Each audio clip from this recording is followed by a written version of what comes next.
saludar a todos afectuosamente y darles la bienvenida a nuestra conferencia Poder, Recursos y Transformación Económica.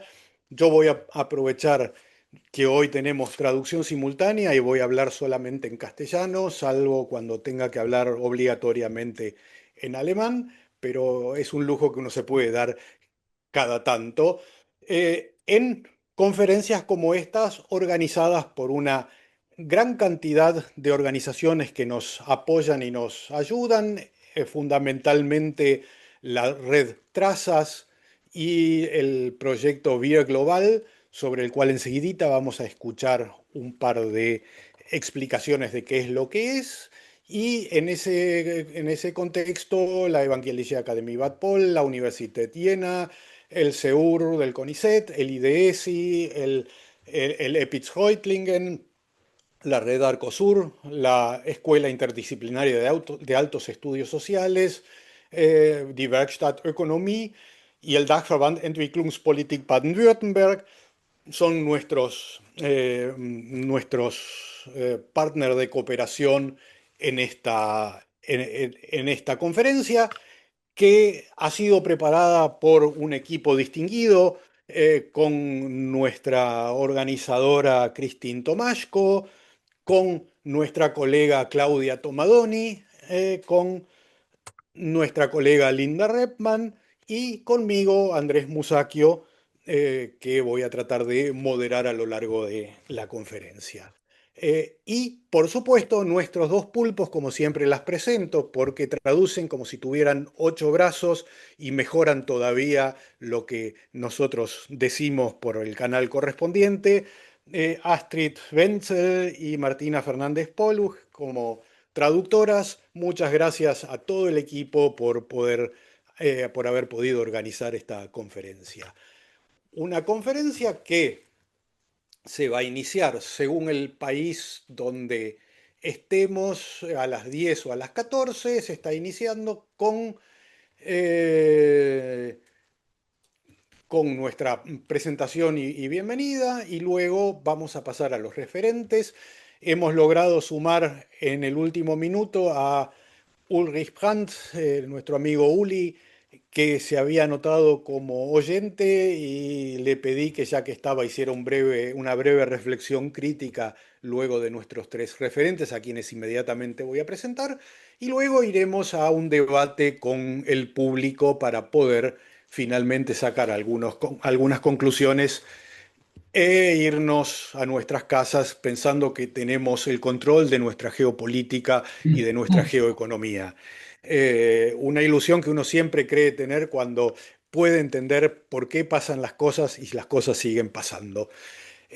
Bien, entonces, esta ha sido nuestra breve presentación, pero hablé de dos proyectos que nos están sirviendo de base. Uno de ellos es el proyecto Red Trazas, y Claudia, ¿qué es el proyecto Red Trazas? Äh, bueno, äh, Trazas ist ein deutsch-argentinisches Netzwerk, das sich mit der Gestaltung nachhaltiger Lieferkette in Zeiten der sozial-ökologischen Transformation, am Beispiel Wasserstoff und Lithium, beschäftigt. Es wurde von Wissenschaftlerinnen von Buenos Aires und Jena zusammen mit den Praxispartnern gegründet. Und wir freuen uns heute, diese Veranstaltungsreihe, die wir gemeinsam mit der Evangelischen Akademie Bad Boll geplant haben, zu eröffnen. Und dann unsere Direktorin von der deutschen Seite, Anne Titor, wird nachher auch sprechen.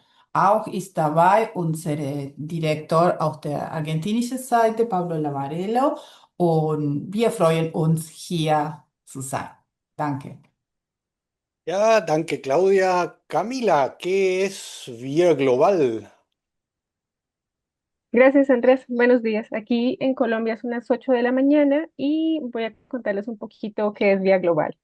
Es un proyecto sobre la justicia en la extracción de recursos naturales y perspectivas globales en la escuela técnica y es una cooperación entre el EPITS de Reutlingen y el DEAP de Baden-Württemberg. El EPITS es el Centro de Información para la Educación para el Desarrollo Más y lento, el DEAP, Camila, que nuestras traductoras tienen solo 8 brazos cada una. perdón, y eso que no soy chilena. Y el DEAP es la organización regional no gubernamental para la política del desarrollo en Baden-Württemberg. Este proyecto comenzó el año pasado con varias actividades y cooperaciones y este año ofrecemos unos talleres de formación para multiplicadores como profes, talleristas y personas interesadas o que son activas en lo que llamamos educación para el desarrollo. Tenemos el desarrollo de materiales pedagógicos y didácticos también para la escuela técnica. Vamos a hacer a final de año un congreso para estudiantes también de la escuela técnica que se llama Global Eyes y se ofrece por octava vez, ¿no? Esta vez dentro de este Día Global. Y tenemos otros formatos en los que estamos activas, como talleres, charlas, jornadas académicas y como esta actividad del evento de hoy en la que estamos cooperando. Y también la posibilidad de poner a disposición toda la información y todos los materiales que produzcamos de este proyecto en nuestras páginas web. El trabajo y la construcción de redes es una parte elemental de este día global y por eso es que trabajamos en colectivo, dándole valor a la diversidad y a la multiperspectiva también que nos puede nutrir en Vía Global. Estamos súper contentas de estar aquí hoy con ustedes y esperamos que la sesión sea muy gratificante. Gracias. Muchas gracias, Camila. Aprovechando la experiencia de lo que nos está planteando Camila, les pido a los referentes que hablen un poquito más lento, porque si no las traductoras nos van a abandonar en el medio de la conferencia, y eso no queremos hacerlo.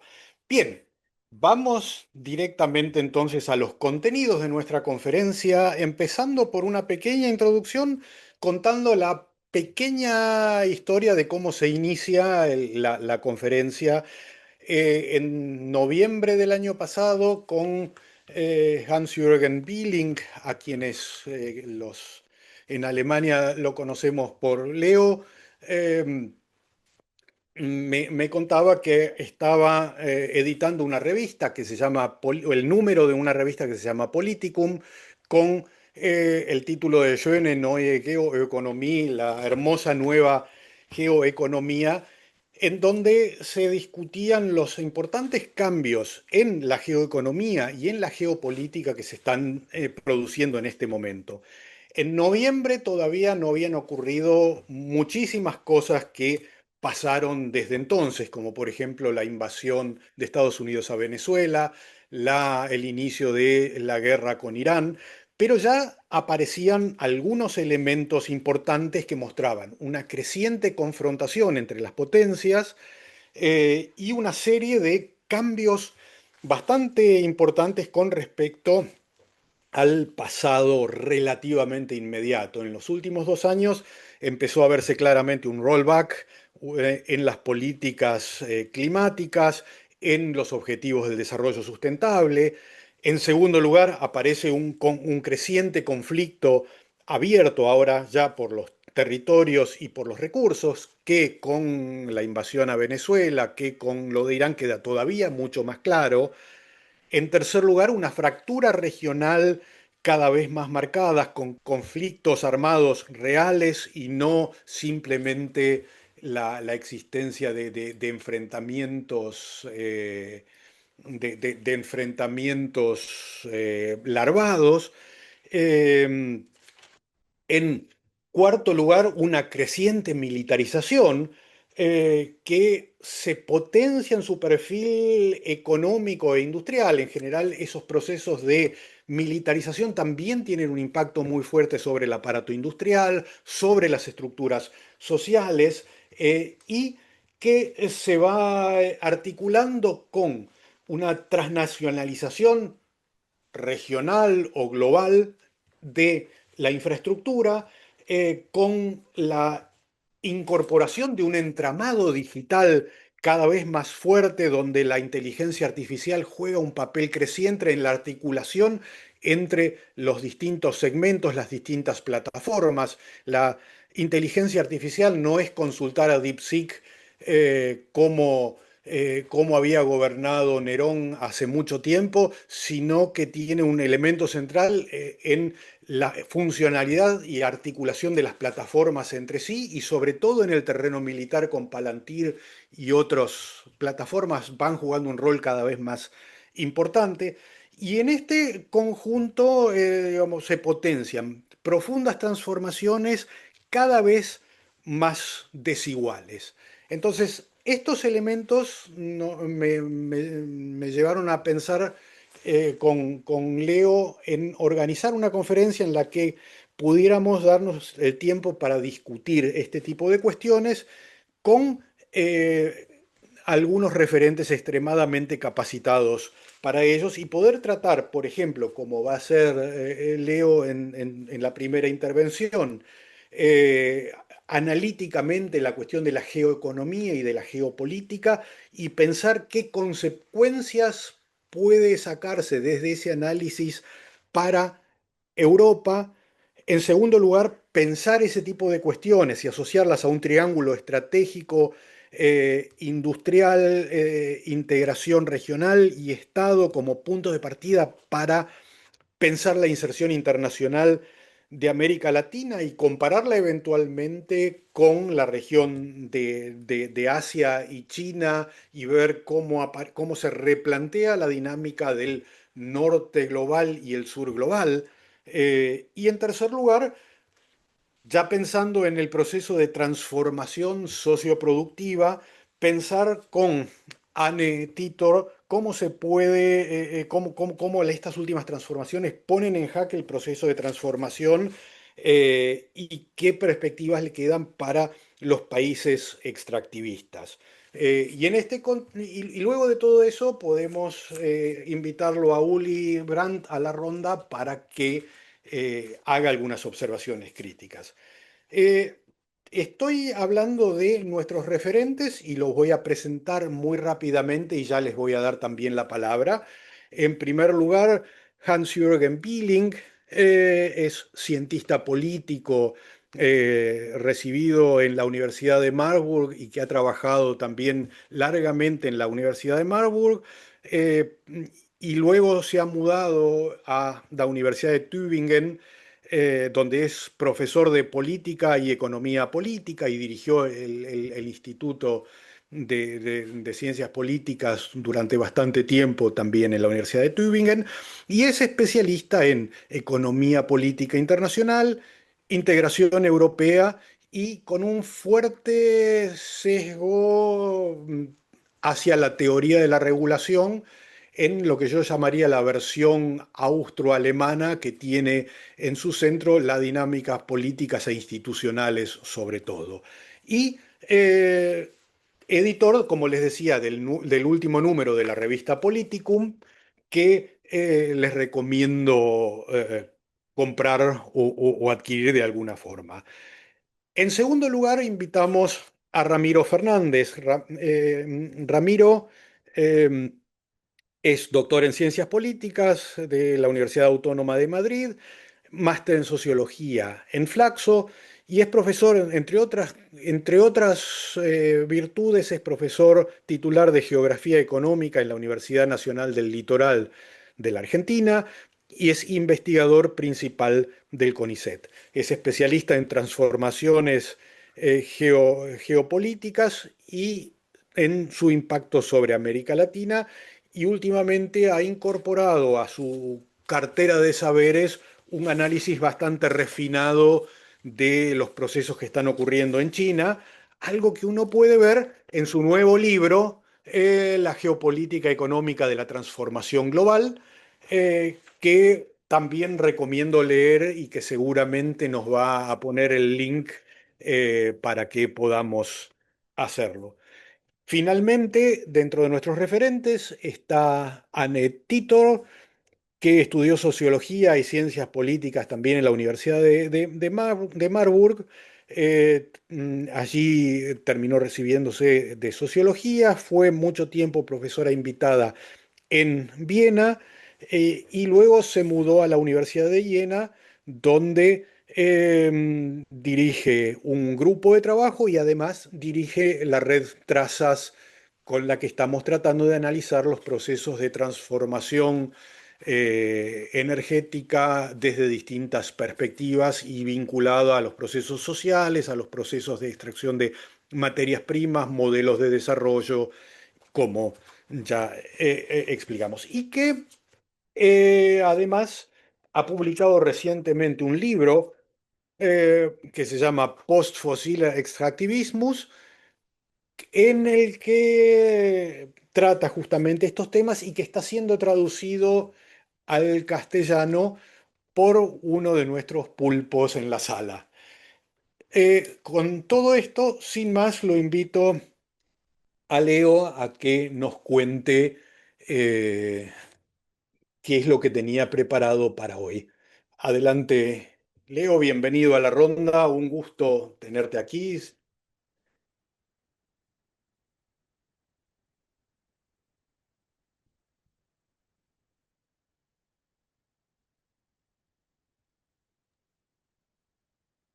Ähm, ja, Andres, vielen Dank für die nette Einleitung und Vorstellung. Ich bin unsicher, was ich von all den Punkten, die du benannt hast, da wirklich adressieren kann, aber ich werde versuchen, ein paar Dinge anzusprechen, die mir als wichtig erscheinen. Der Text, den ich in der bereits angesprochenen Zeitschrift Politikum verfasst habe, der hatte die Motivation, die Begriffe Geopolitik und Geoökonomie mal ein wenig schärfer zu fassen. Die gehen ja im öffentlichen, auch im wissenschaftlichen Diskurs häufig durcheinander und ich werde versuchen, gleich ein wenig genauer darzulegen, worauf die sich jeweils beziehen. Ich werde aber versuchen, ups, ich dachte, jetzt könnte meine, doch, funktioniert. Ich werde aber einsteigen mit einem eher deskriptiven Part, um zu verdeutlichen, was sich aus ökonomischer Sicht eigentlich in der letzten Zeit verändert hat und warum es meines Erachtens schon sinnvoll ist, von einer neuen Geoökonomie zu sprechen, die sich an vielen Punkten von der Phase der neoliberalen Globalisierung, wie wir sie in den 80er, 90er, 2000er Jahren bis zur Finanzkrise beobachtet haben, unterscheiden. Ich gehe dann im zweiten Schritt etwas genauer auf das Verhältnis von Geopolitik und Geoökonomie ein. Worum handelt es sich dabei? Es ist primär sozusagen klassifikatorisch, aber ich werde versuchen, auch ein wenig zu erklären, warum wir diese Phänomene verstärkt beobachten können. Im dritten Schritt werde ich dann den EU-Bezug ein wenig stärker machen und erläutern, wie die EU sich in dieser neuen geoökonomischen Konkurrenz positioniert und am Ende ein paar Schlussfolgerungen machen. Beginnen wir einfach deskriptiv damit, was hat sich in der globalen politischen Ökonomie verändert. Und wenn wir einfach bloß einige deskriptive Statistiken uns ansehen, dann fällt uns auf, dass der Handel im globalen Maßstab mit der Weltfinanzkrise eingebrochen ist, dass er dann nochmal eingebrochen ist mit der Covid-19-Pandemie und dass vor allen Dingen der Pfad und die Beschleunigung, die Trajectory würde man im Englischen sagen, dass die sozusagen nicht wieder eingeholt wurde, sondern dass wir uns deutlich verlangsamt bewegen. Eine zweite Grafik illustriert das noch ein wenig besser. Da sehen wir den Orangenpfad, also das ist der Anteil des Handels im Verhältnis zur Entwicklung des der globalen Wertschöpfung. Das ist relativ stabil, ist also jetzt keine umfassende Deglobalisierung, aber wir können sehen, vor allen Dingen, wenn wir die grauen Balken uns anschauen, dass die Tiefe der Wertschöpfung in den Wertschöpfungsketten deutlich abgenommen hat. Also dass sozusagen diese Phänomene wie Nearshoring, Friendshoring, De-Risking, manche sprechen von Decoupling, partiell durchaus zu beobachten sind und dass die auch schon ein gewisses geografisches Muster haben und einzelne Sektoren in besonderem Maße y afectan a ciertos sectores en particular. Y a nivel global llama la atención si uno lo ve en términos históricos, que después de esta fase muy larga, después de la Segunda Guerra Mundial, de la constelación globalización del liberalismo incrustado y después con la globalización neoliberal, eh, eh, hay un retraso de esta globalización. Entonces creo que es la constelación en términos descriptivos en la que nos encontramos en esta tercera constelación y voy a saltar entonces directamente eh, a a esta globalización que tiene que ver con las inversiones extranjeras directas, donde tienen importancia en los mercados financieros. Y que se trata de un control y también en algunos casos de un control competitivo de espacios económicos y más específicamente de las cadenas globales de valor, de las infraestructuras. Y esta es la parte descriptiva. Ahora voy a pasar a la clasificación de qué se trata cuando hablamos de geopolítica y geoeconomía y cuál es la relación entre estos conceptos. Voy a comenzar con la geopolítica. Desde mi punto de vista, ambos son conceptos altamente problemáticos y que tienen una prehistoria problemática.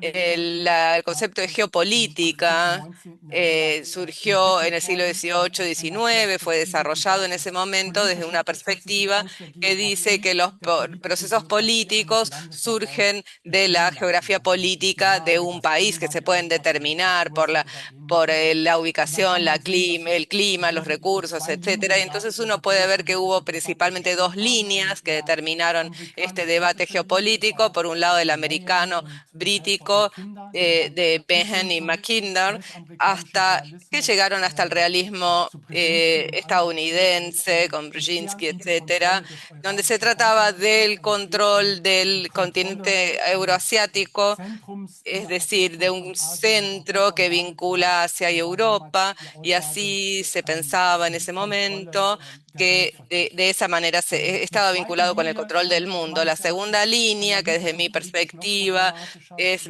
más problemática, que es la alemana de Friedrich Ratzel y su concepto de espacio vital, y Rudolf Kielen, el sueco, y Karl Haushofer, que habla de la lucha por el espacio vital, es una especie de preparación de la expansión nacionalsocialista, y allí se piensa el control del espacio y se vincula con la vida social de manera muy estrecha, y podemos ver como luego en los años 90 y en el 2000 se pasó a un debate crítico en geopolítica y que la relación entre espacio y política y sociedad se invirtió y se dijo que los espacios políticos y sociales están discursivamente construidos, algunos dicen también en términos político-económicos, y que entonces los se pueden determinar mucho más los discursos y las estrategias. Mis reflexiones al respecto es que se puede decir algo similar sobre la geoeconomía. También este término y este concepto es anterior, no recién en los años 90, sino que también Arthur Dix, por ejemplo, en el espacio alemán, muy vinculado con la problemática de la geopolítica.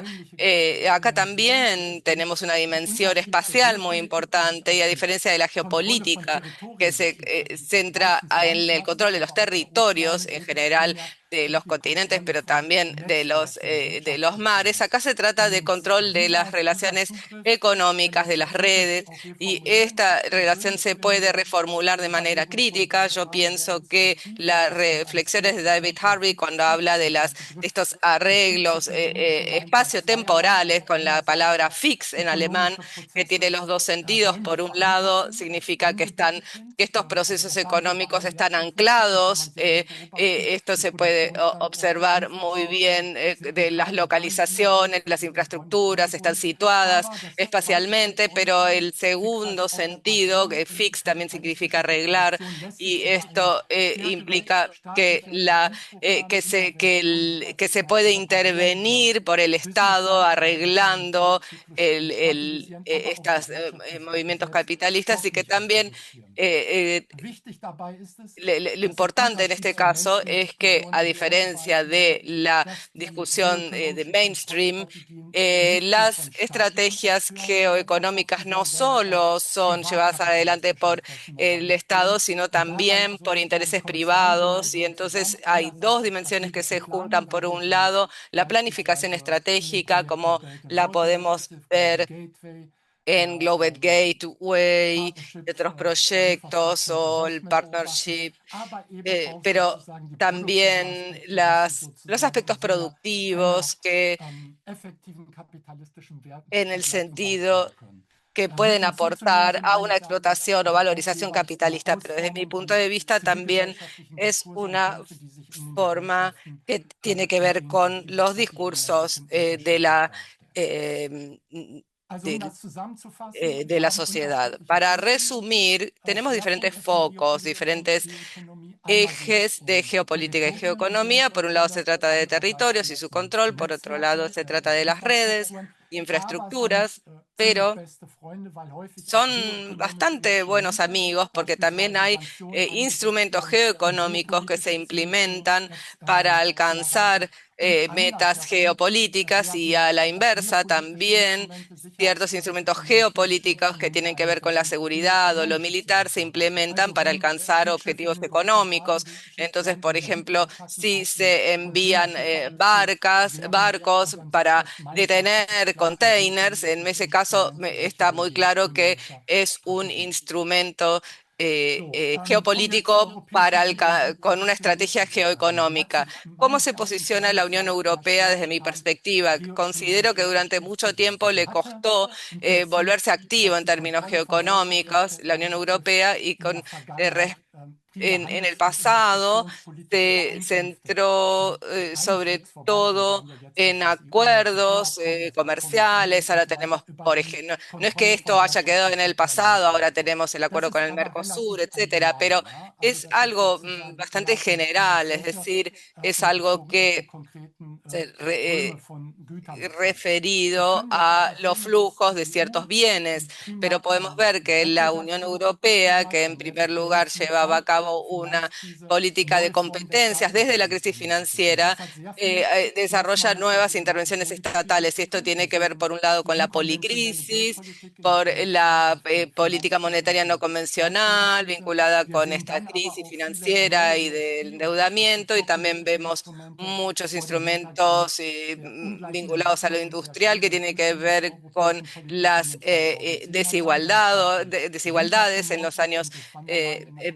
2020, y que fueron continuados luego, y luego se suma la crisis ambiental y climática, es decir, el giro de la política industrial al Green Deal, y luego Next Generation EU de la Unión Europea. Entonces así se vincula con la crisis ambiental y climática, y para cerrar vemos que la crisis de seguridad en el caso de la guerra de Rusia contra la Ucrania ha hecho entrar, ha iniciado una etapa nueva en este sentido. Y los instrumentos más importantes, que también son relevantes desde el punto de vista socioecológico, son los diferentes elementos del European Green Deal.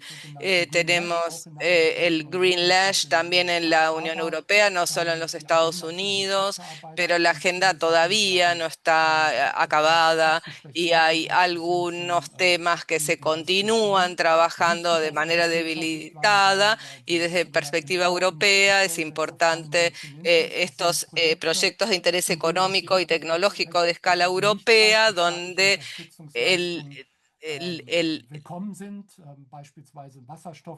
en el caso del hidrógeno, por ejemplo, se habla en la microelectrónica, hay proyectos de este tipo, y después también hubo una financiación material más importante a través de Next Generation EU durante la pandemia del COVID.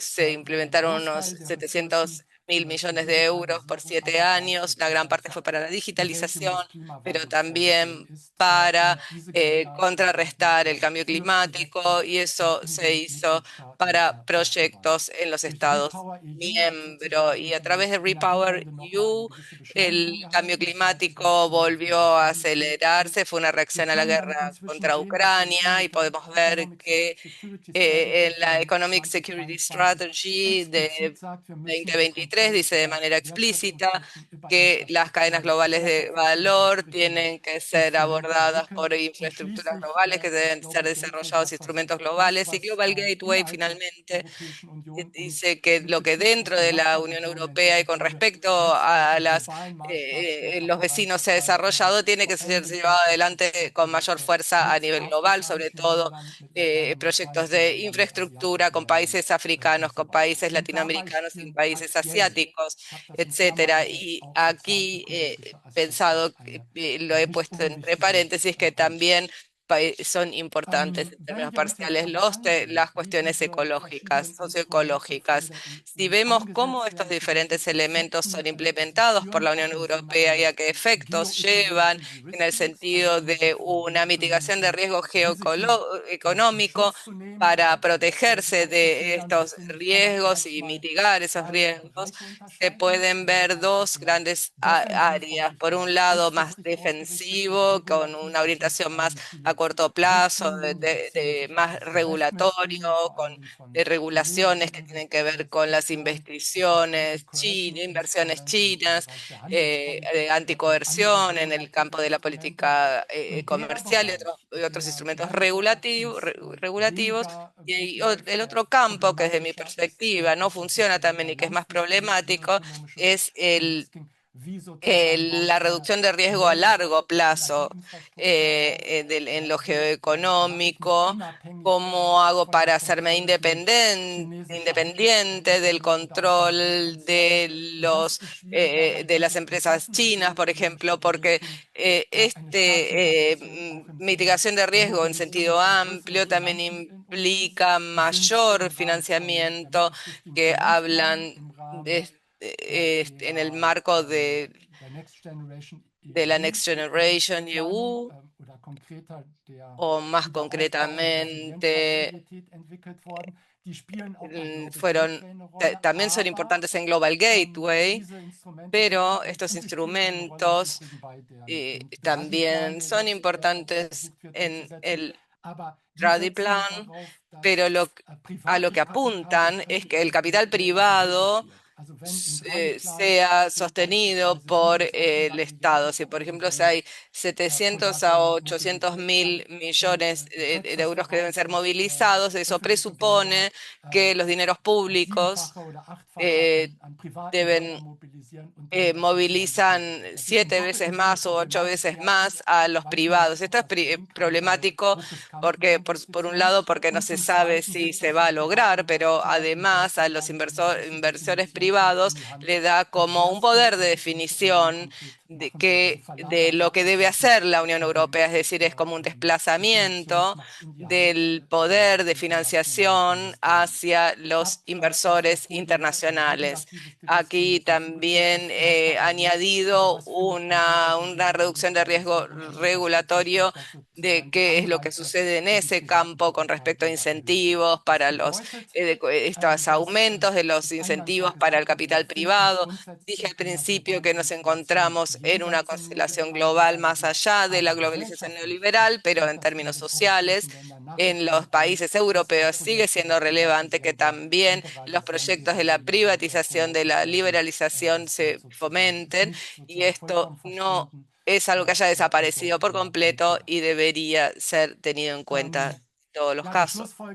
Bueno, para llegar a las conclusiones, que son muy breves, vemos aquí un problema central, que es que la mitigación de riesgo geoeconómica es acompañada por una mitigación de riesgo financiera. Muchos políticos, muchos proyectos de político industrial tienden a fracasar, amenazan con fracasar. Creo que las promesas, por ejemplo, en el campo del hidrógeno, etcétera, pero también con respecto a las celdas de las baterías, y vemos que un rollback conservador en el sentido de un greenlash para la transformación social ecológica y un desplazamiento hacia la política armamentista que tiene que ver con el despilfarro de los dineros públicos, dineros que entonces no van a estar disponibles para las políticas sociales y ecológicas. Esto de mi parte, y muchas gracias por invitarme. Vielen Dank, Leo. Muchas Und ich würde gracias, sagen, dann gehen wir direkt zum Leo. Antwort. Entonces Vamos pasamos directamente directamente Ramiro. a Ramiro.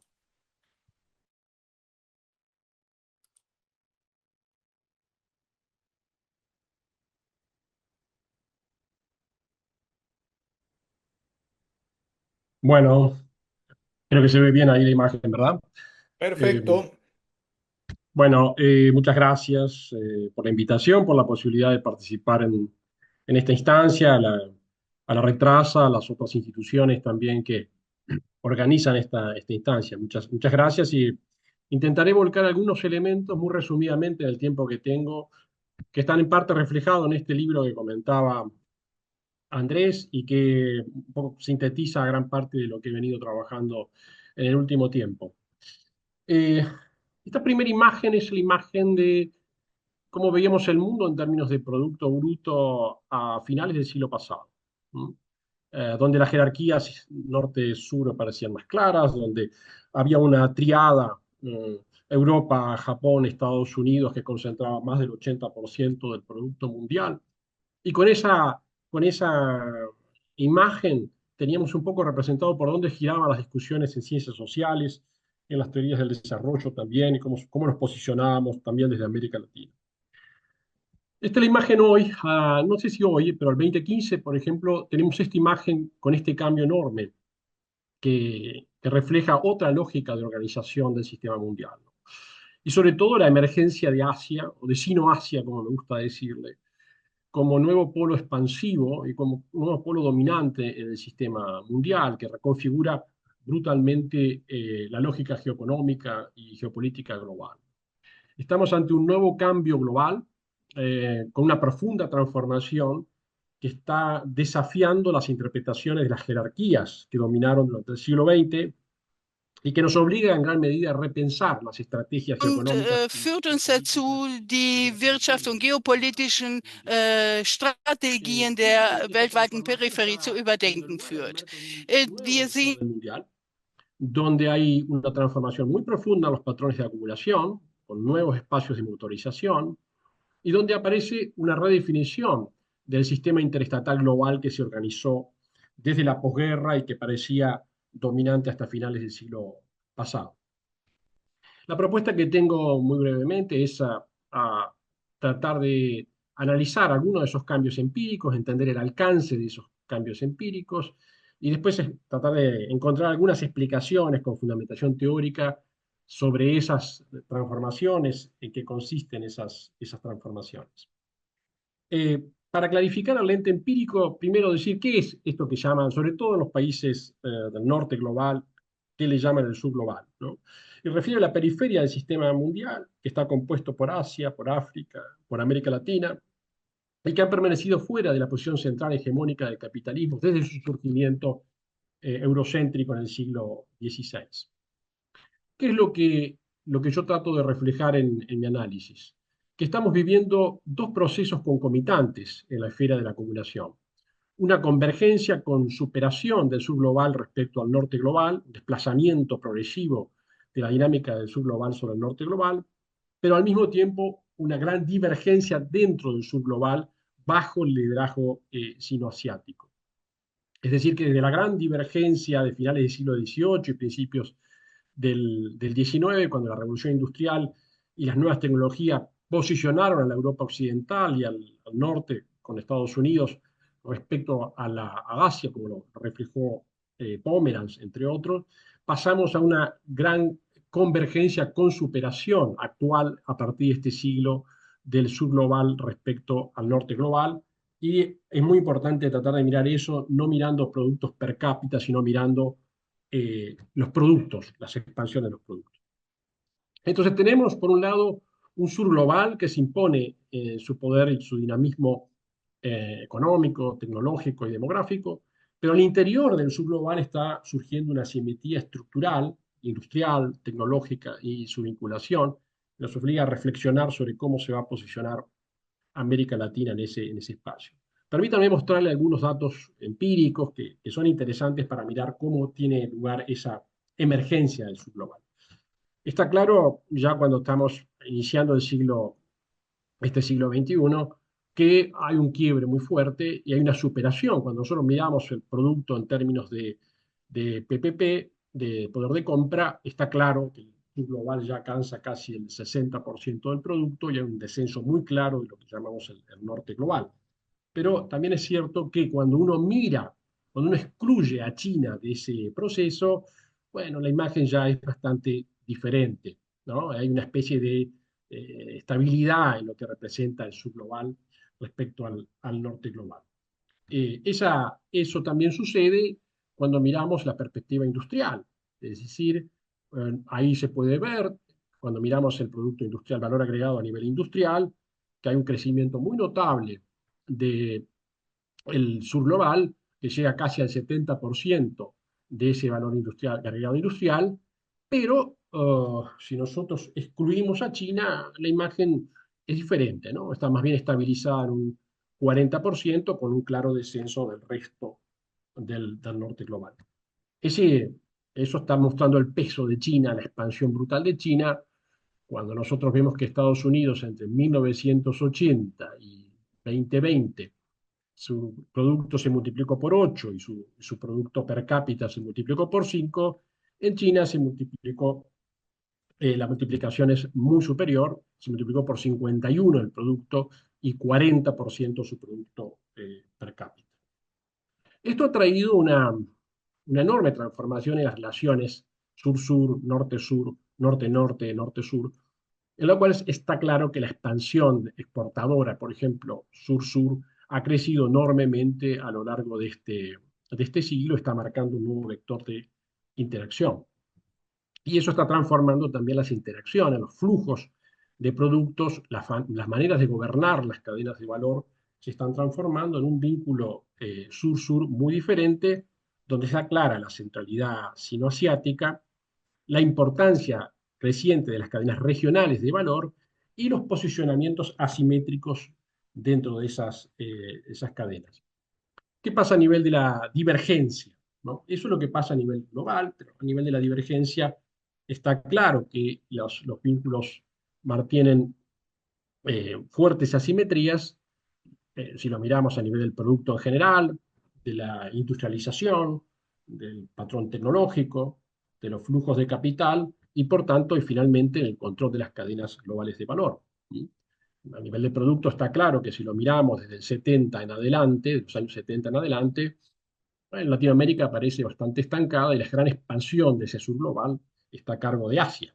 Pero si lo miramos también a nivel del Producto Industrial Manufacturero, otra vez vemos que esa convergencia y superación del sur global sobre el norte global tiene a Asia claramente como protagonista y lo que es África y América Latina tienen un comportamiento extremadamente modesto. Nuevamente, en esa expansión industrial, en esa estructura manufacturera a nivel global, está claro el protagonismo de China, ¿no? Representa el 30% de la producción manufacturera mundial, donde vemos el decrecimiento del resto de las regiones. Si lo miramos a nivel tecnológico, lo mismo sucede a nivel de patentes, ¿no? La convergencia y superación del norte global está protagonizada centralmente por Asia, ¿no? Y el comportamiento del resto de las regiones del sur global es extremadamente modesto. Otra vez, nuevamente, ese protagonismo, como muestra la gráfica, está claramente expresado y representado en el comportamiento de China como espacio de irrupción. Evidentemente Asia ha sido el gran dinamizador cuando nosotros miramos los flujos de inversión externa y los flujos de recepción interna. Está claro que el comportamiento respecto al resto de las regiones es muy fuerte, sobre todo la expansión del capital hacia afuera es muy, muy fuerte. Eh, y eso se refleja también en el nuevo protagonismo de los actores que configuran, los actores empresariales que configuran el sistema mundial.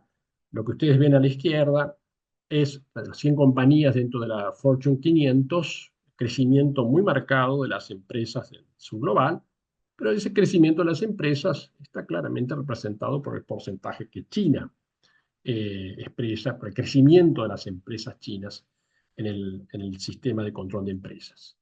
Esto responde esencialmente a algo que no podemos desarrollarlo mucho acá, pero tiene que ver con ese complejo entramado empresarial que configura las empresas chinas y que ese complejo empresarial articulado por el Estado tiene una gran capacidad de proyectarse en el control de las cadenas globales de valor, ¿no? La imagen entre el 2000 y el 2017 de la expansión de China en el control de cadena, cualquier estudio que lo empiece a analizar detenidamente va a mostrar esa expansión brutal de China y ese control progresivo de cadenas globales de valor que obviamente impactan sobre América Latina.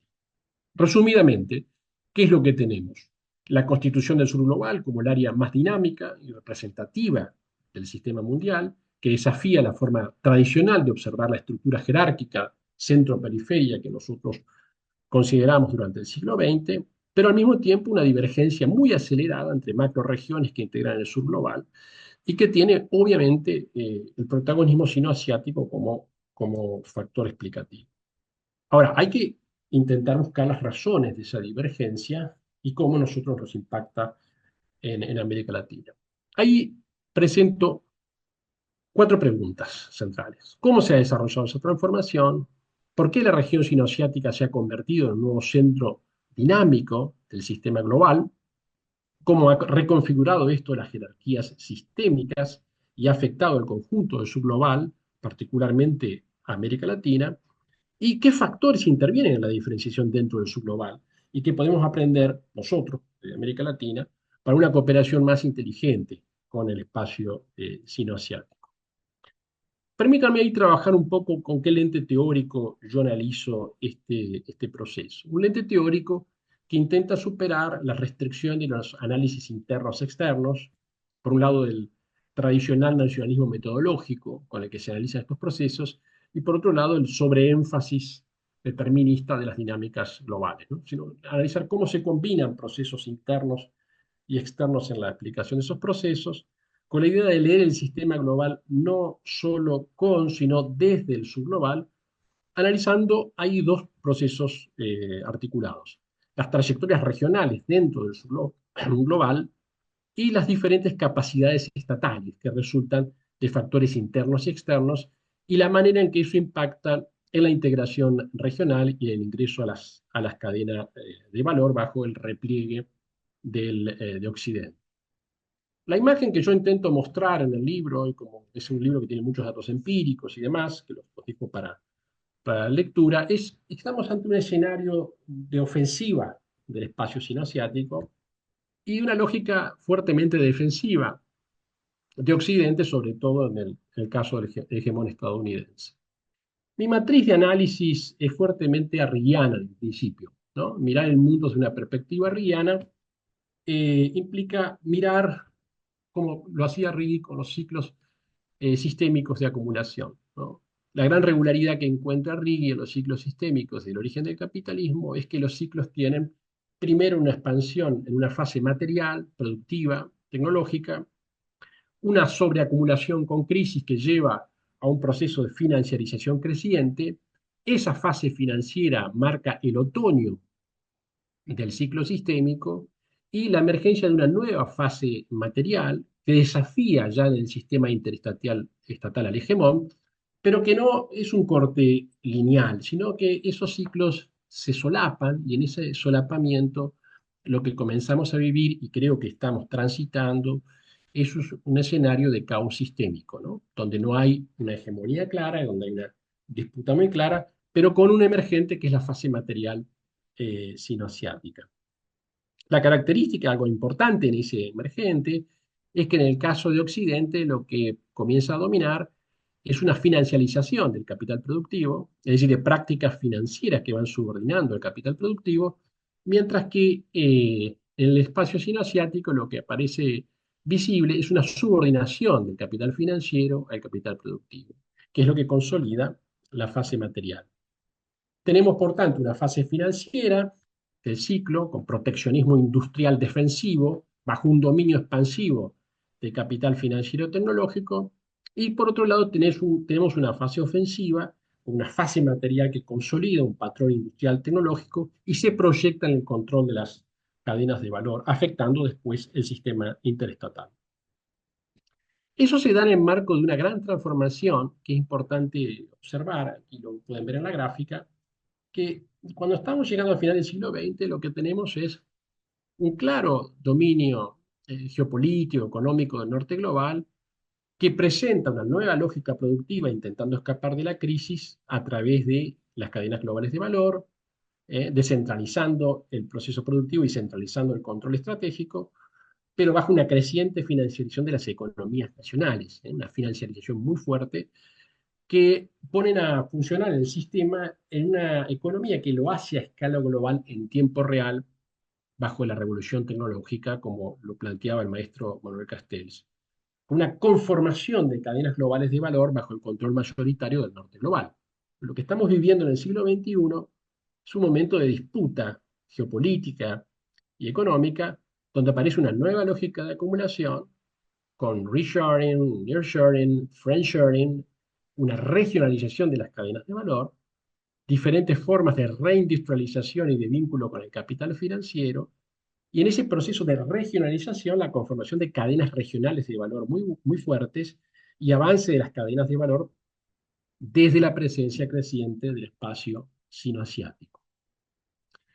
La pregunta que tenemos ahí en ese marco de transformación es ¿por qué esa fase material arriana tiene lugar en el espacio sinoasiático y no en el resto de su global? ¿Cuáles son los factores principales internos a nivel regional y nacional que permiten que esa relación se conduzca a un proceso virtuoso en el espacio sinoasiático y cómo impacta en la integración externa con los otros espacios regionales del subglobal?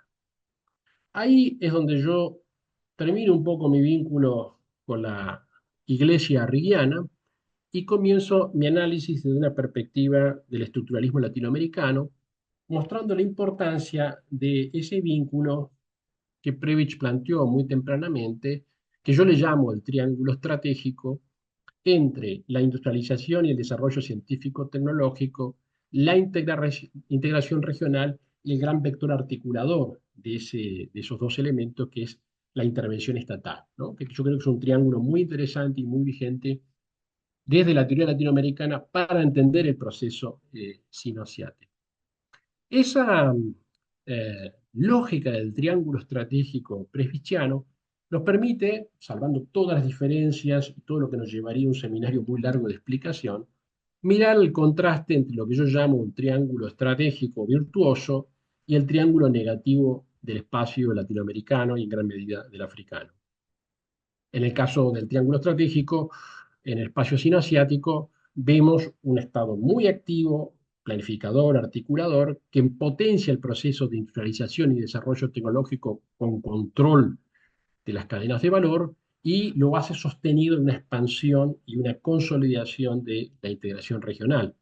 Nosotros en el espacio latinoamericano lo que tenemos es estados activos, pero al mismo tiempo débiles, ¿no? Como le llamamos por ahí la debilidad del imprescindible, que lleva o conduce a una industrialización temprana de posguerra, pero trunca al mismo tiempo, como lo planteó Van Silber, y al mismo tiempo una fragmentación regional que limita la capacidad, la escala, pero también la capacidad de negociación de la región. Entonces, sobre ese triángulo, la pregunta que conduce un poco mi investigación, y es lo que me conduce a mí mucho en el trabajo actual que hago, es qué explica esa capacidad del Estado para actuar eficazmente en la integración regional y el desarrollo tecnológico industrial en Sino-Asia, y cómo eso contrasta con el conjunto del subglobal y cómo explica en gran medida las nuevas asimetrías a las cuales estamos asistiendo. Bueno, lo que yo trabajo actualmente y que me interesa mucho es tratar de entender que en el caso chino, el caso sino-asiático, en gran medida en Sino-Asia, pero con un fuerte anclaje en China, hay un Estado que tiene capacidad de direccionar el proceso de acumulación. Y esa capacidad de direccionar el proceso de acumulación tiene un enraizamiento muy profundo en su larga historia de configuración del Estado y de los Estados. Y ahí hay propiedades que son muy importantes. La centralización combinada con descentralización en un funcionamiento multiescalar, la formación de burocracias tempranas de alta calidad y articuladas, con componentes meritocráticos, y tercero, pero no menos importante, y tal vez lo más importante, no hay en esa lógica de configuración, como lo planteó entre otros Enríquez en su momento, no hay capitalistas controlando el Estado. Es decir, que hay un Estado que tiene capacidades para direccionar el capital. Eso contrasta fuertemente con Ramiro, te Occidente. saco tarjeta amarilla. Bueno, hay una limitación las raíces son mucho más cortas, las raíces de formación del Estado son mucho más cortas, que limitan su papel directivo, y eso también sucede y con más profundidad en los espacios periféricos, donde las raíces son frágiles, las raíces de constitución de esos estados son muy frágiles, y al mismo tiempo tiene una fuerte influencia del capital transnacional sobre esos estados. Entonces, lo que nosotros miramos en el norte global es esto que llaman la emergencia del capitalismo de Estado. Es un Estado más bien defensivo, que trata de proteger su capital productivo y al mismo tiempo soportar el capital financiero en su expansión, contrasta con la capacidad direccional que tiene el espacio sinoasiático. Ahí vemos, en esa imagen, tenemos las inversiones manufactureras de China entre el 19 y el 24, ¿no? Que son brutales. Y lo hacen bajo un control creciente de las cadenas de valor, ¿no? Lo hacen, ese salto que hay, como ven en la imagen, entre el año 90 y esa posición dominante que comienza a tomar sobre las cadenas de valor, externalizando parte de su producción manufacturera, pero controlando las cadenas globales. Tenemos, por tanto, desde América Latina, una imagen que es un Estado con proteccionismo defensivo y soporta la expansión de sus formas financiarizadas, estamos viviendo muy claramente en la Argentina hoy, y por otro lado, un Estado soportando la expansión de su base material y de sus infraestructuras vinculadas a la extensión y control de sus cadenas de valor, ¿no? Ahí nos somete a esta relación de divergencia entre Sino-Asia y América Latina, las trayectorias diferentes que tenemos, que yo las sintetizo muy rápidamente en estos dos cuadros que le muestro. Desde el punto de vista interno, en Sino-Asia, estados sometidos a una larga trayectoria de formación nacional, en la cual resultan capacidades organizativas y direccionales muy fuertes sobre el capital. Eso permite direccionar el proceso de acumulación, eso permite configurar una estructura industrial y tecnológica con integración regional, eso permite insertarse en las cadenas de valor en las vías altas, y al mismo tiempo en el sistema interestatal, primero favorecido por la geopolítica de Estados Unidos, pero ahora bajo China, con plena autonomía interna y externa, consolidar ese proceso de direccionamiento del proceso de acumulación. A diferencia de eso, en América Latina lo que tenemos es estados débiles, con capacidades organizativas débiles, que tienen débil capacidad de direccionamiento del proceso de acumulación, que lleva a una desindustrialización prematura, a una débil articulación del desarrollo tecnológico y una fuerte fragmentación regional que hace que ingresemos a las cadenas de valor en posiciones subalternas con un sistema interestatal frágil, en el cual nunca tuvo concesiones geopolíticas desde el punto de vista de Estados Unidos, como en Sino-Asia, y estados débiles que no tienen capacidad de dirigir el proceso de acumulación. Tenemos, en síntesis, capacidades estatales para direccionar el proceso de acumulación, industrialización bajo un núcleo industrial tecnológico, integración regional y control de las cadenas de valor, cuatro variables sustantivamente diferentes entre la manera en que consolida el espacio sinoasiático, su expansión sobre América Latina, y la manera en que América Latina se articula a este proceso. Y eso tiene lugar, para ir finalizando, en una simetría, de una fuerte simetría, en el marco de una creciente presencia del espacio sinoasiático en América Latina. Como ven en el gráfico, una enorme expansión del comercio y del control comercial de China, que ha ido desplazando a Estados Unidos y que lo posiciona hoy como un factor imposible de desplazar del escenario latinoamericano. ¿Con qué termino diciendo? Y vuelvo al triángulo estratégico.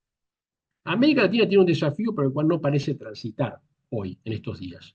La necesidad de dar lugar a un proceso de construcción estatal contradireccional que busque autonomía y capacidad direccional sobre su proceso de acumulación, que es la manera de posicionarse en el triángulo estratégico, dando una base industrial tecnológica y potenciando un proceso de integración regional que tiene que luchar con sus monstruos del pasado, ¿no? Trayectorias internas rentistas, fragmentarias y una dinámica de transnacionalización y de primarización que debilita su núcleo endógeno y limita fuertemente sus capacidades de acción estratégica. Estamos ante ese desafío y ante esa debilidad estructural hoy como región y tenemos que reflexionar sobre cómo hacia adelante marcamos una agenda o nos planteamos como desafío construir un espacio latinoamericano diferente que tenga al triángulo estratégico que pertenece al pensamiento latinoamericano como un vector de organización y de desarrollo. Bueno, hasta ahí lo mío. Gracias y Muchas gracias, Ramiro, y pasamos directamente a Anne.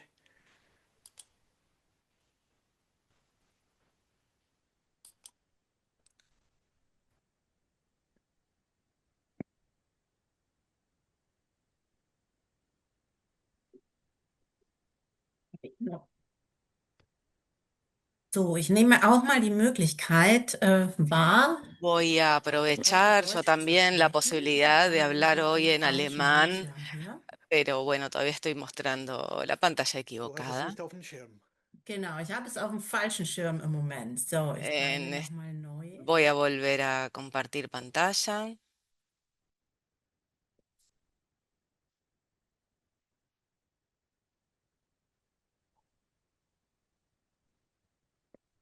So, Jetzt. jetzt. Genau. Ahora sí. Ja, vielen Dank Muy an die bien, bueno, muchas Vorredner, vielen gracias Dank für die a los Organisation. Und ich expositores, möchte jetzt gracias por la darüber sprechen, organización y wie die yo quisiera hablar geopolitische Wende sobre den cómo globalen el Süden giro trifft und da so ein bisschen geopolítico Risiken incide en el und sur global y ver Handlungsspielräume los riesgos herauszufinden. y los márgenes de Das acción aber que zu esto machen, implica, möchte ich pero erstmal para klar machen, hacerlo aus también welcher quisiera dejar en Perspektive ich claro desde qué spreche, nämlich aus perspectiva estoy der hablando, politischen desde la Ökologie, perspectiva de la die auch ecología Einsichten aus der política que politischen también Ökonomie toma nimmt, aber ideas nochmal de la stärker geoeconomía, auf pero den gesellschaftlichen también Metabolismus guckt. Also mira etwas más el verkürzt gesagt metabolismo erstmal social, es auf das decir, de manera más Energieregime sintética al der régimen aktuellen Gesellschaft energético des de la fossilen sociedad actual, Gegenwartskapitalismus mit del seinen capitalismo strukturellen fósil actual transnationalen con Ungleichheiten sus und möchte nachfragen, was hat desigualdades sich da jetzt estructurales eigentlich transnacionales y geändert? quisiera Gibt es preguntar, da bueno, ¿qué es eine lo que geopolitische cambió acá? beziehungsweise ¿Hay geoökonomische Wende? un Worauf giro besteht die geopolítico o genau und was geoeconómico? bedeutet ¿En qué es dann? consiste y qué significa entonces?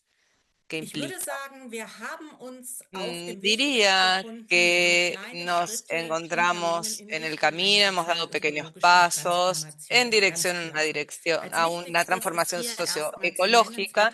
Hay que 2015 das mencionar en Pariser 2015 el Acuerdo Klimaabkommen, de die París sobre el cambio Absichtserklärung climático der que se Weltgemeinschaft, propuso den para que a menschengemachten nivel Klimawandel, die mundial Temperaturerhöhung auf 2 se Grad limite gegenüber a der 2 vorindustriellen Mitte zu grados begrenzen, de besser noch auf aumento 1,5 la Grad. Das hat temperatura, sich mejor sería niedergeschlagen in 1,5. Esto se industriepolitischen, plasmó in en wirtschaftspolitischen Programmen wie dem programas Green Deal, políticos, aber auch in den económicos como el Green Deal, pero Inflation Reduction también Act en la war ley de damals geprägt reducción de la von einer starken inflación, sozialen que estaban Bewegung muy wie Fridays marcados for por Future, Friday for insbesondere in Futures, estos Europa, movimientos sociales, aber sobre auch todo en Europa, weltweit. pero Und in también a anderen nivel Teilen der mundial Welt haben wir y en otras partes del mundo. Umweltgerechtigkeitsbewegungen Tenemos también gehabt, movimientos auch in por la Lateinamerika, justicia die sehr ambiental, starken también Druck en in América Richtung einer Latina, que ejercieron sozialökologischen gran presión Transformation hacia una machen. transformación So, Debatten über socioecológica. Just Transition Los und über debates sobre Klimaneutralität, transición über justa, neutralidad Lieferkettensorgfaltspflichten climática, waren also nicht nur die sobre las sozialpolitischen leyes Aspekte, de sondern cadenas de auch suministro, in etcétera, Gewerkschaften, in también se Wissenschaft, encontraban in entonces también en Verbänden bis hinein in die sindicatos, en la academia, en Regierungspolitik las eine gewisse Zeit asociaciones lang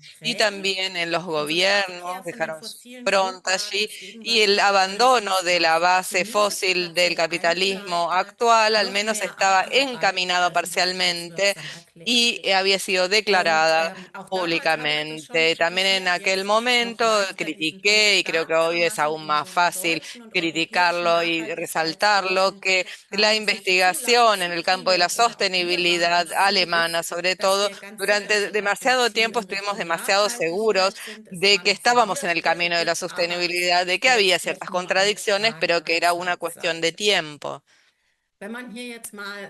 Ahora, si vamos a la parte empírica, al aspecto empírico, y acá hay una gráfica que marca mucho mi manera de pensar, ¿cuál es realmente la base energética global? Acá vemos que desde 1950 vemos un crecimiento constante, sobre todo del carbón, del petróleo y del gas natural. Abajo vemos la biomasa tradicional, que es más bien constante, y van creciendo arriba las renovables, las energías renovables. Pero bueno, se ve ese pequeño corte, esa interrupción durante la pandemia del COVID, pero si no se ve un crecimiento constante. En Alemania se habla mucho de la transición energética, pero en términos globales aún no llegamos ahí. Las energías renovables son una fuente adicional, sí, que no reemplaza a la fósil, sino que más bien son un add-on, un agregado, y eso se contradice con las declaraciones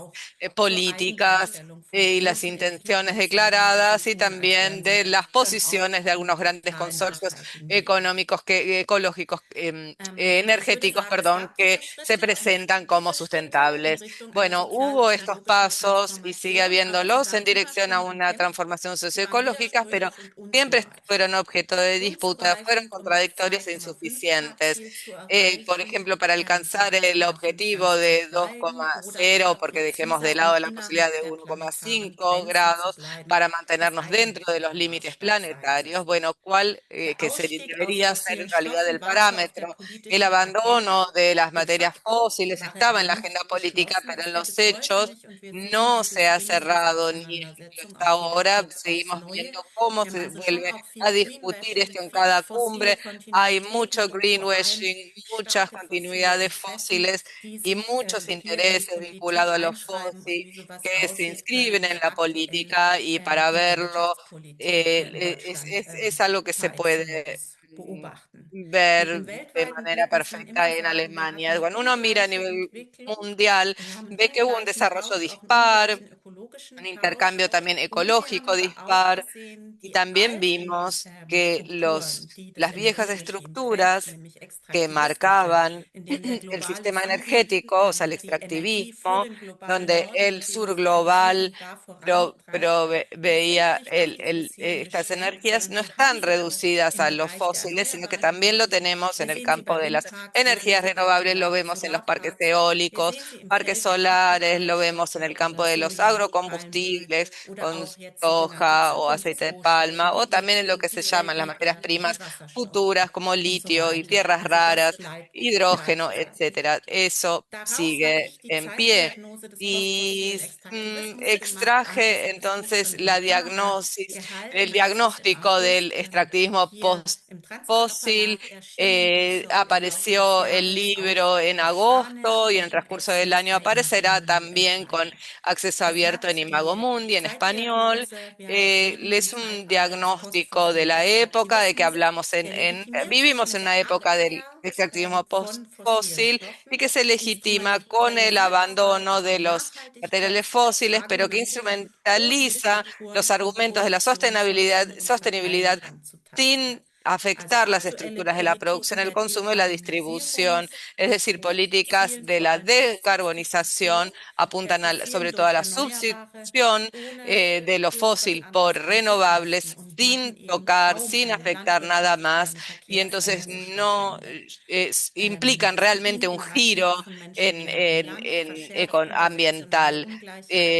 Hay más desigualdades interseccionales en el acceso y el control sobre la tierra y el agua, y es imposible modos de vida sostenibles de aquellas personas que menos contribuyeron al cambio climático. Es decir, es una crítica de que la transformación es und sich im Abbau insuficiente y que hay Ungleichheiten poca orientiert hat, justicia wenn auch es ambiental, Ansätze dazu a gibt. pesar de que haya Wie habido sieht es ciertos nun aus? abordajes en ese Wo sind sentido. diese Bueno, Ansätze ¿dónde están und estos welche enfoques, Rolle estos spielt da abordajes y diese cuáles son, geoökonomische qué oder auch rol geopolitische juega o Brille? desempeña Ich würde este sagen, da cambio ist auch schon ein geopolítico bisschen o was dran. Leo hat geoeconómico? das Bueno, eingangs schon seguramente dargestellt. Leo ya Genau, lo wir haben eine veränderte presentó. Situation. Wir Tenemos haben una eine stärkeren situación que está Einsetzung der modificada, Wirtschaftspolitik tenemos una mayor als Druckmittel, wobei implementación das de auch nicht política völlig neu ist. Das económica war auch immer como schon so. medio de Aber wir haben eine presión. Bueno, no es deutlich nuevo, siempre aggressivere existió, Außen- und pero tenemos Kriegspolitik, una insbesondere der política fossilen Großmächte wie bélica y Russland und der exterior USA. agresiva de Angefangen im las Februar potencias fósiles como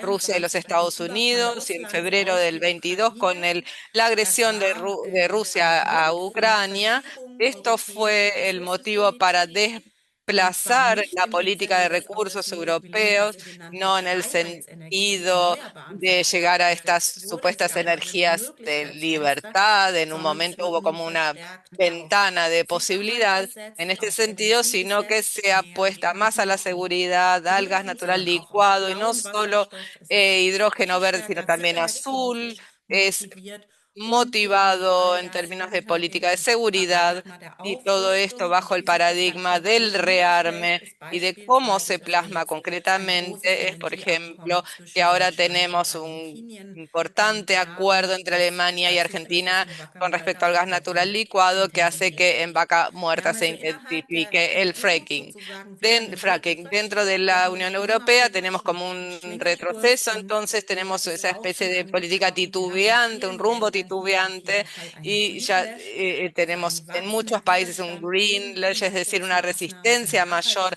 a las Nachhaltigkeitspakete, weil medidas diese zu teuer wären und die de Leute protección letztendlich climática unterdrücken. porque se Zugleich vuelven haben wir aber in caras vielen y Fragen no eine son apoyadas stabile por la Mehrheit, die gente. weiter eine Tenemos una sichere und effektive mayoría Klimapolitik befürwortet. que Wir sí haben also auch apoya viele politische esta Kräfte, política die ambiental. Tenemos unsere muchos Entpolitisierung líderes spüren. políticos Es que ist eine Minderheit, aber es ist eine asusan einflussreiche und estos laute, und sie temores wird von referidos a lo konservativen und climático rechten y Kräften que gerne aufgegriffen und en verstärkt. muchos casos los Wir conservadores haben son mit los der que Wiederwahl retoman estos Trumps discursos. und Con la seiner reelección de Strategie Trump y de Drill su Baby Drill auf estrategia de jeden Fall Drill die Baby Drill, Situation, dass die USA tenemos wieder la eine fossile situación de Großmacht que sind. los Sie Estados sind aus Unidos dem vuelven a Pariser ser Klimaabkommen una erneut potencia ausgetreten. Sie fósil, han abandonado artikulieren el wieder Acuerdo de París Hintergrundansprüche. Sie y hoffen, die es sehr nuevamente lange tienen nicht pretensiones und como sind de jetzt auf einer traspatio völlig sobre in otros países Ignoranz des como Völkerrechts mucho über und tiempo no allem, was an tuvieron, ahora militärischen ignoran o pasan por Eingriffen alto por in completo el derecho Venezuela, internacional, Iran como und se puede ver en anderswo los ataques sehen. Und militares das, en glaube ich, Venezuela, Irán, etcétera. schränkt schon Y nochmal die creo que eso Handlungsspielräume von vuelve Staaten a im globalen Süden reducir oder ein. Es los ist ein so márgenes de groß acción de los herausgebaut países en worden, dass es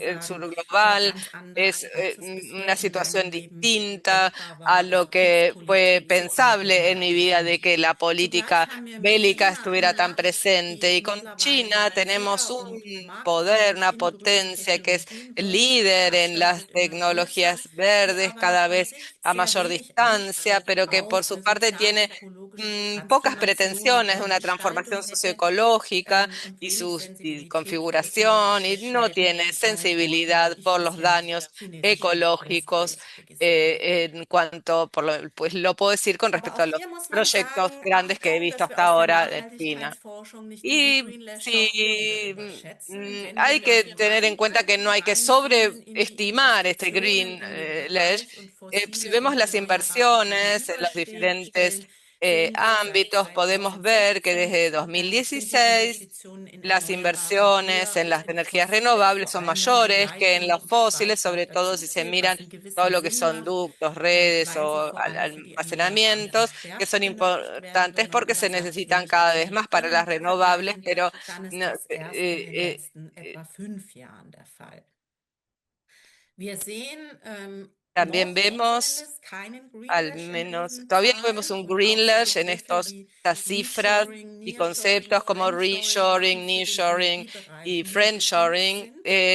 No son tan relevantes en el campo energético, salvo que uno quiera decir que se llama friendshoring el hecho de comprar el gas a Milei y no a Putin o apostar a Arabia Saudita. Es decir, son entramados globales que no han retrocedido claramente, están estables y están más fuertemente instrumentalizados de lo que estaban antes. Entonces, si miramos las cadenas de materias primas, lo del nearshoring no es tan sencillo. Entonces, nos alejamos cada vez más de una transformación justa. Yo diría, bueno, por un lado sí, se cierran ventanas de posibilidad y para el ámbito que yo conozco mejor, que es la política del hidrógeno, vemos una gran inseguridad que lleva a que muchos proyectos se estanquen o incluso se cancelen.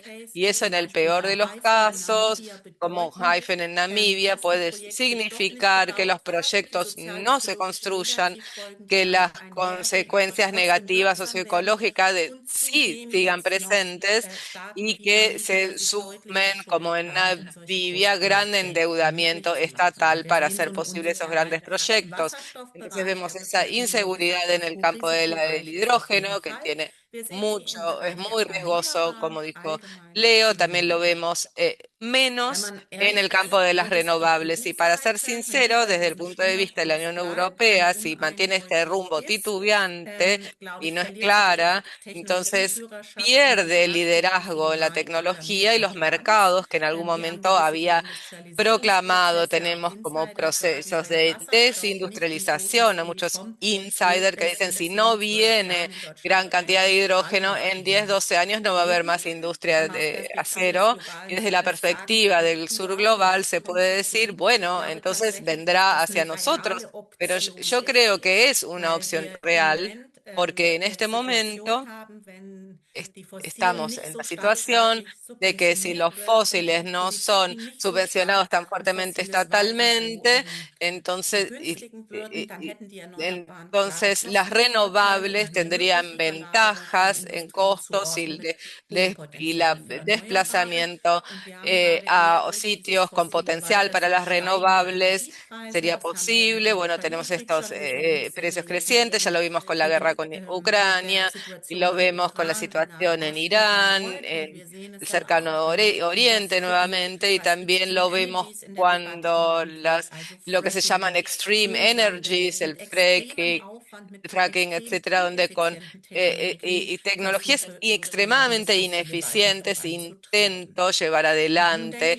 el sistema de las energías fósiles. Y por esta nueva constelación te ofrecen posibilidades para una política industrial y exterior hábil para el sur global, porque en realidad hay un buen punto de partida para imponer los propios objetivos.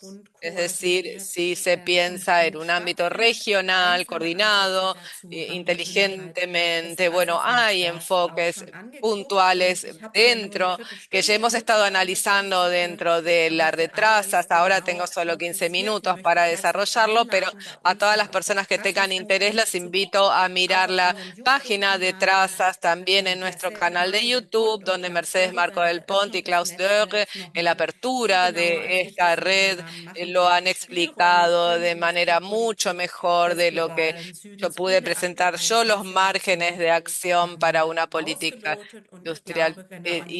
Creo que sí, esta pregunta es algo sobre la cual vamos a seguir trabajando en los próximos años. Muchas gracias. Ja, vielen Dank, Bueno, Anne. Ich glaube, muchas wir gracias, haben eine Anne. reiche Runde hinter Creo uns, que können hemos tenido nun riquísimos aportes y que ahora Uli in die Runde podemos einladen. invitar a Ulrich Hm, para que Ich habe participe.